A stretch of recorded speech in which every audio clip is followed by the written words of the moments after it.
Pourquoi faut-il externaliser hors de France? Aujourd'hui, les entreprises françaises développent l'externalisation, notamment offshore, pour des possibilités de capacité de production additionnelles. Donc ça permet effectivement de pouvoir développer son activité de manière structurée, à coût maîtrisé. Ça permet d'adapter sa production justement à son état. Si on souhaite réduire, on peut réduire son activité. Si on souhaite l'augmenter sans les contraintes effectivement qu'on connaît sur le marché du travail. L'outsourcing permet justement de se développer de manière plus adaptée en complément de ces équipes internes. Pourquoi avoir choisi Maurice, Madagascar et le Vietnam?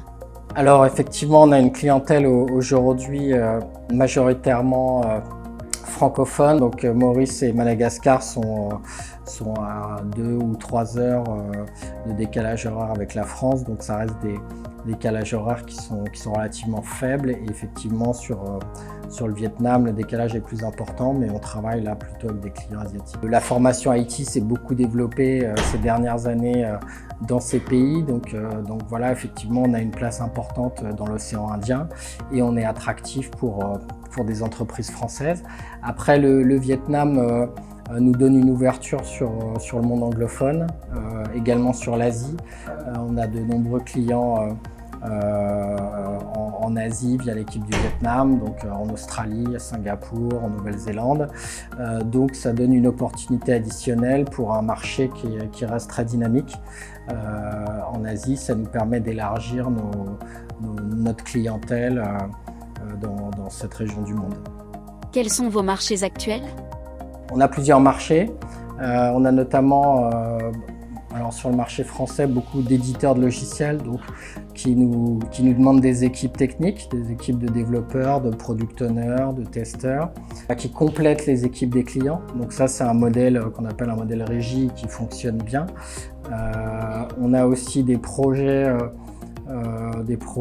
plus au forfait, donc sur un cahier des charges. On développe un produit pour nos clients. Et on a aussi le marché local aussi, sur lequel on accompagne des clients au quotidien.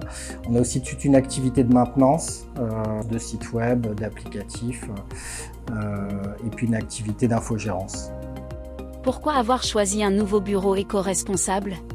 Donc c'est important qu'il y ait un lieu de travail qui soit accueillant, qui donne envie de venir travailler.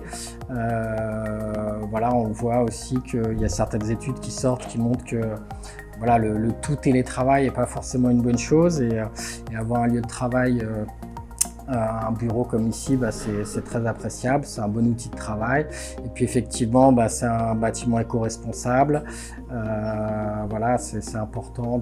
Il y a beaucoup d'initiatives locales menées par les équipes Esoka, Bocasset et par le groupe Maltem pour développer un environnement justement éco-responsable avec des initiatives très intéressantes. Donc on est très content de l'ouverture de ces bureaux.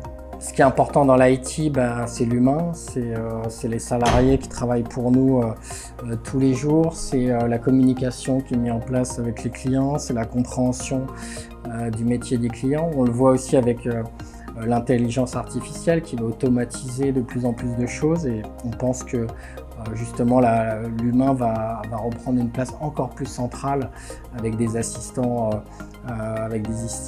informatiques. Un petit mot à vos équipes?